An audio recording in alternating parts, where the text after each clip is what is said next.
ऐसे मामलात में पाकिस्तान सीक्रेट सर्विस इंतहाई तेज़ी से काम करती है और हम हमारे चाहेंगे, हार्वर्ड ने कहा तो गॉस्टिन ने इत्मीनान भरे अंदाज में सर हिला दिया। गुलिस्तान क्लब 2 मंजिला इमारत पर मुश्तमिल था, अलबत्ता उसके एरिया हादसा वसी था। इमरान ने कार एक साइड पर ले जाकर पार्किंग में रोक दी और फिर वो नीचे उतर आए।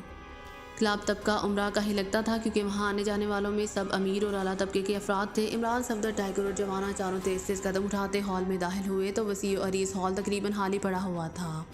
एक तरफ वसी काउंटर था जहां 3 लड़कियां मौजूद थीं, उनमें से 2 तो सर्विस देने में मसरूफ़ थीं जबकि एक स्टूल पर बैठी हुई थी। उसके सामने फ़ोन रखा हुआ था और वो रिसीवर कान से लगाए बातें करने में मसरूफ़ थी। इमरान काउंटर की तरफ जाने की बजाय एक साइड पर खाली मेज़ की तरफ बढ़ गया। उसके साथी भी उसके पीछे मुड़ गए। हॉट कॉफ़ी ले आओ, इनके बैठते ही सिर पर पहुंच जाने वाले वेटर से मुखातिब होकर इमरान ने कहा तो वेटर खामोशी से वापस चला गया। क्या हुआ इमरान साहब, आप यहाँ आकर बैठ गए? सफदर ने कहा, तुमने शायद जूलिया की अदम मौजूदगी में उसकी सीट संभाल ली है। तुम सुपर एजेंट हो, कुछ तो अपनी सुपर एजेंटी का ख्याल करो, इमरान ने मुस्कुराते हुए कहा तो सफदर बेइख्तियार हंस पड़ा। तो आप पहले ये कंफर्म करना चाहते हैं कि राहत ऑफिस में मौजूद है या नहीं? सफदर ने कहा, देखा एक चाबक से सुधर गए हो, ये होती है ट्रेनिंग की महारत, इमरान ने जवाब दिया तो सफदर बेइख्तियार खिलखिलाकर हंस पड़ा।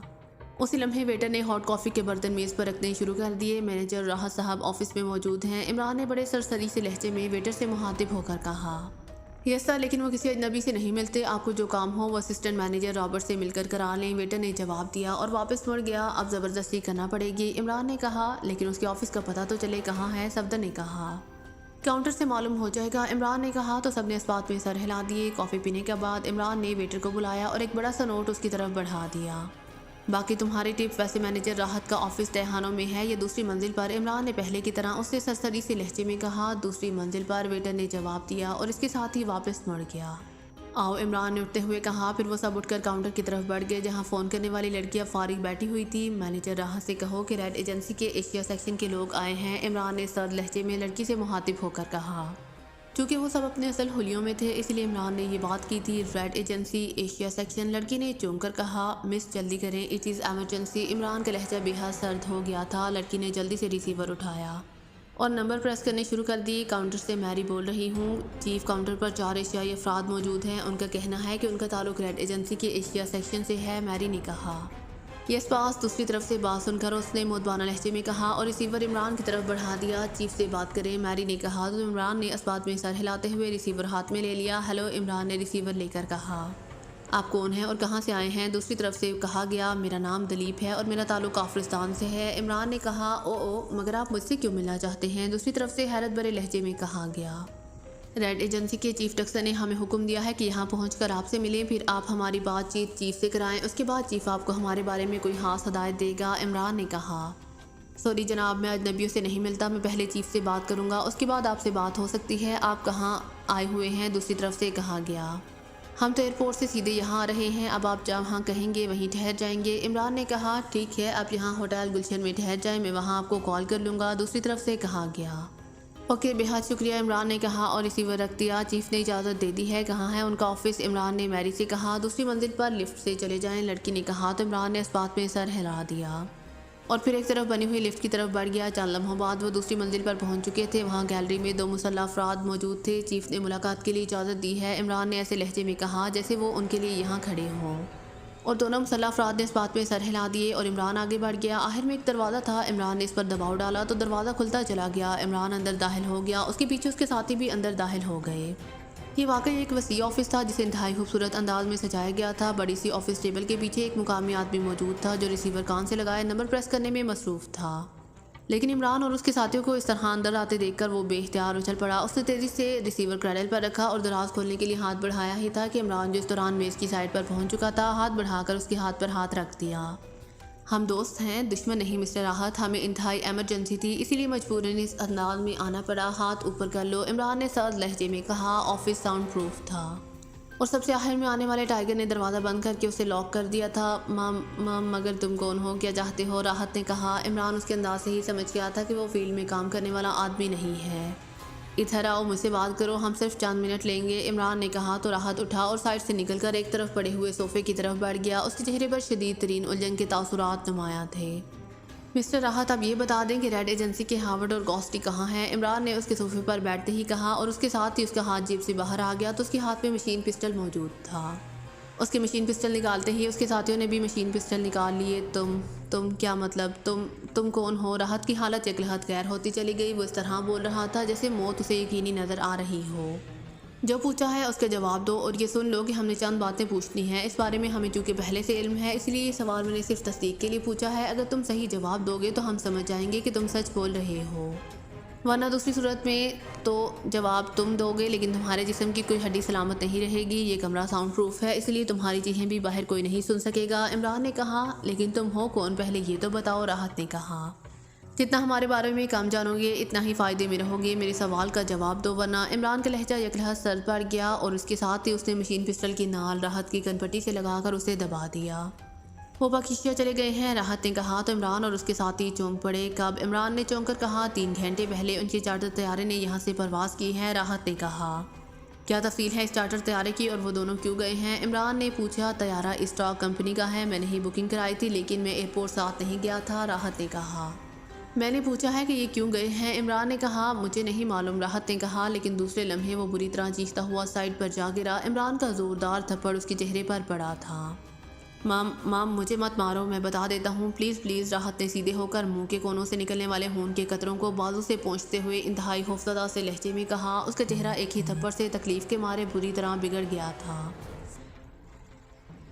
इमरान के एक ही ज़ोरदार थप्पड़ ने उसकी हालत वाकई ख़राब कर दी थी। वो यकीनन सिर्फ कुर्सी पर बैठने और हुक्म चलाने वाला एजेंट ही था। फील्ड में शायद उसने कभी काम ही नहीं किया था, इसीलिए उसकी ये हालत हो रही थी। हमने रात को सारबान कॉलोनी की कोठी नंबर 112 को चेक किया था क्योंकि रेड एजेंसी के चीफ डक्सर ने एक फ़ोन नंबर दिया था ताकि उसकी लोकेशन चेक की जा सके, जो मैंने चेक कर ली और लोकेशन बताने वाले को भी $10,000 दिए। मैं इस पूरी कोठी को मिसाइलों से उड़ाना चाहता था लेकिन चीफ ने कहा कि हार्वर्ड और गॉस्टी यहाँ पहुँच रहे हैं, वो पहले चेकिंग करेंगे फिर कार्रवाई होगी। मैं उनका इंतज़ार कर रहा था कि वो दोनों एयरपोर्ट से उतरकर सीधे इस कोठी पर पहुँचे तो वहाँ सिर्फ एक चौकीदार था। कोठी खाली हो चुकी थी। उन्होंने फ़ोन करके मुझे सारी बात बताई और फिर मैं वैगन लेकर वहाँ गया और चौकीदार को उठाकर हम यहाँ ले आए। चौकीदार ने बताया कि मशीनरी भी उखाड़ ली गई है और वो सब चार्टर तैयारे से पाकिस्तान चले गए हैं। तो हार्वर्ड और गॉस्टी ने भी पाकिस्तान जाने का फैसला कर लिया। उन्होंने चीफ से बात की और उन्हें कहा कि वो इन्हें ह्यूमन राइट्स के कार्ड्स भिजवाए और जब ये कार्ड्स आए तो वो चार्टर तैयारे से पाकिस्तान चले गए। राहत ने तफसील से जवाब देते हुए कहा, आप क्या नाम है उनके? इमरान ने पूछा। माइक और मार्सिया के नामों वाले कागजात उनके पास मौजूद थे। उन्होंने कहा कि वहाँ मरने वालों की मजहबी रसूमात में सब माहिरीन शिरकत करेंगे और वहाँ वो उनका आसानी से खात्मा कर देंगे। राहत ने तफसील बताते हुए कहा, उनकी स्पेशल फ्रिक्वेंसी क्या है? इमरान ने पूछा। मुझे नहीं मालूम, ना उन्होंने बताई है क्योंकि मैंने उनसे कोई रब्ता तो नहीं करना था। राहत ने कहा तो इमरान उसके लहजे ही समझ गया कि वो दुरुस्त कह रहा है।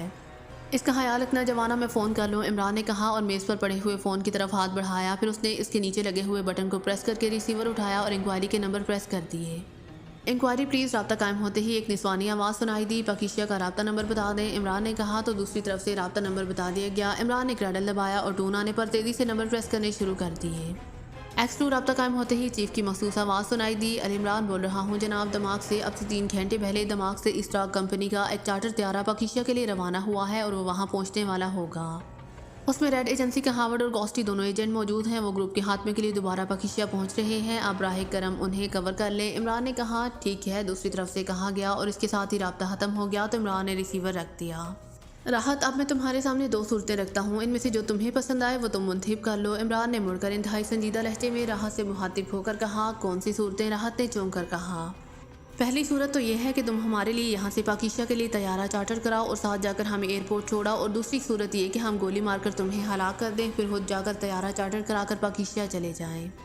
क्योंकि ये लाजमी बात है कि हमारे जाते ही तुमने रेड एजेंसी के चीफ डक्सन को रिपोर्ट दे देनी है और इस तरह मामला ख़राब हो सकते हैं। अलबत्ता हम यहाँ से चले जाएं तो फिर चाहे तुम रिपोर्ट दे देना क्योंकि हमें उससे कोई फ़र्क नहीं पड़ेगा। इमरान ने कहा, माम मुझे पहली सूरत मंजूर है और ये भी वादा कि तुम्हारे जाने के बाद भी रिपोर्ट नहीं दूंगा क्योंकि मुझे मालूम है कि चीफ बेहद सख्त आदमी है। उसे फ़ौरन मेरे डेथ ऑर्डर जारी कर देने हैं, जबकि अब किसी को भी मालूम नहीं कि तुम आए भी हो या नहीं। राहत ने कहा, गुड, तुम वाकई समझदार आदमी हो। ठीक है, अब सब कुछ नॉर्मल अंदाज में करो। इमरान ने कहा तो राहत उठा और दोबारा मेज़ के पीछे कुर्सी की तरफ बढ़ गया। उसने कुर्सी पर बैठकर रिसीवर उठाया और नंबर प्रेस कर दिए और वाकई थोड़ी देर बाद जब उसने रिसीवर रखा तो वो पाकिस्तान के लिए तैयारा चार्टर करा चुका था।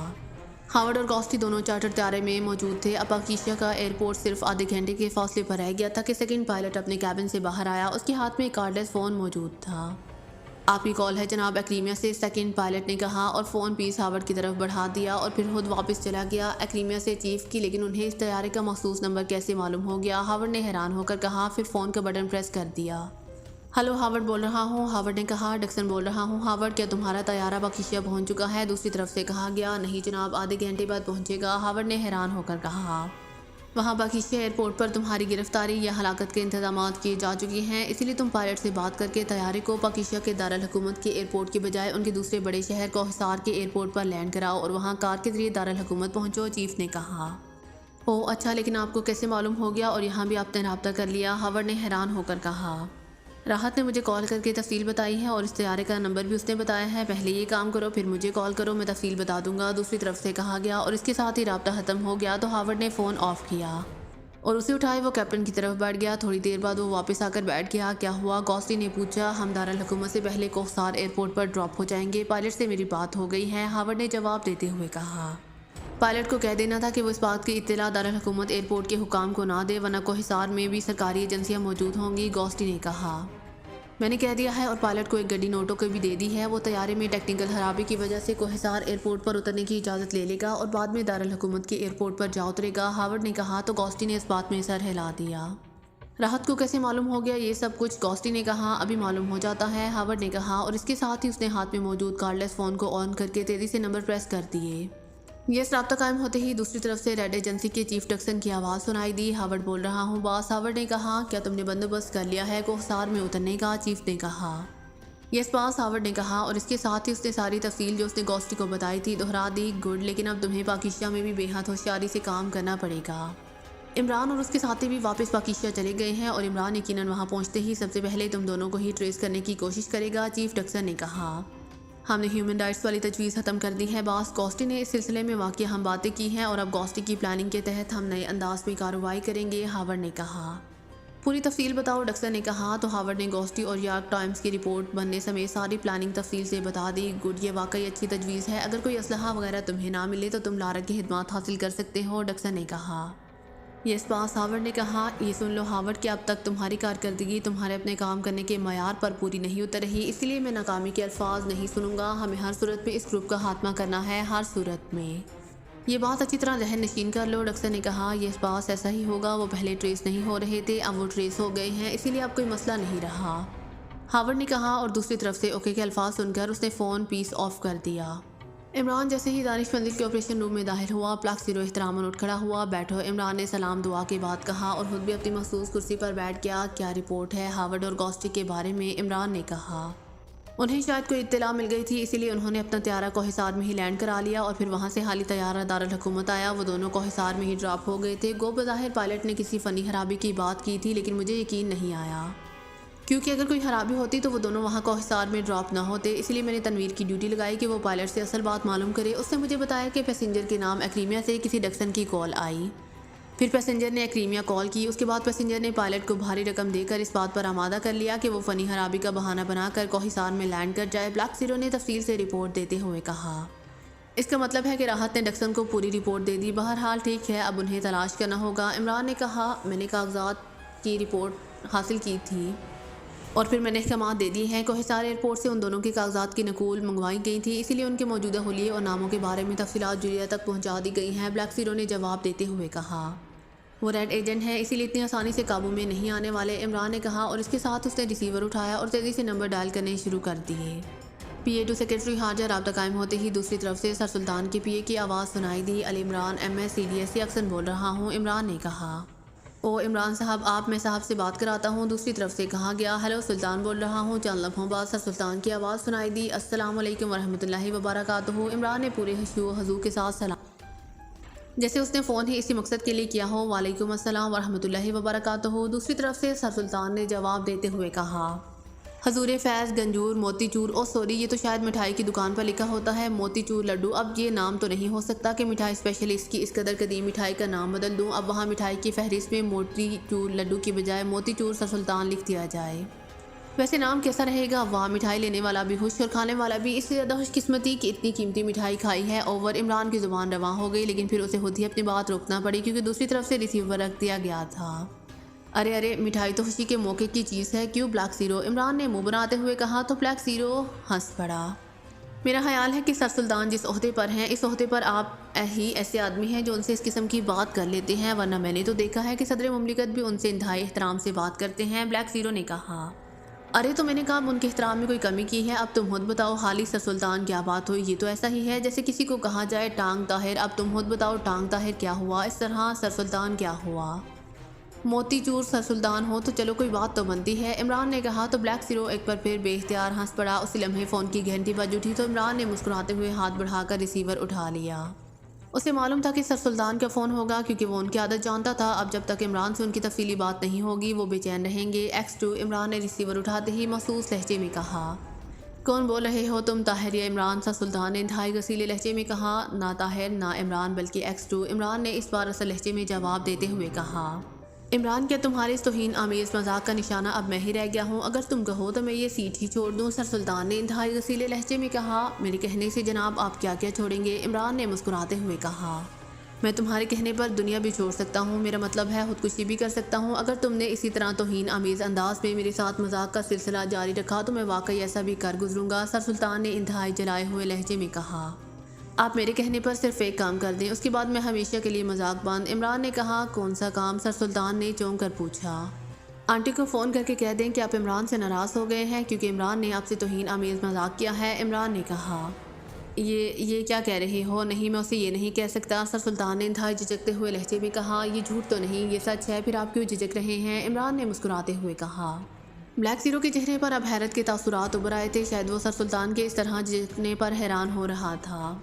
ये सच है, लेकिन मैं उसे ऐसा नहीं कह सकता, वरना उसने मेरी जान को आ जाना है। तुमने न जाने उसे गोल कर क्या पिला रखा है। वो तुम्हारे खिलाफ किसी की बात तो सुनना एक तरफ, मेरी बात सुनने की बेरवादात नहीं है। उसने वो तूफान खड़ा करना है और मुझे मजबूरन तुमसे माफ़ी मांगनी पड़ जानी है, इसीलिए सॉरी, मैं ये नहीं कर सकता, सर सुल्तान ने कहा। फिर मजाक बर्दाश्त करते रहे, इमरान ने कहा।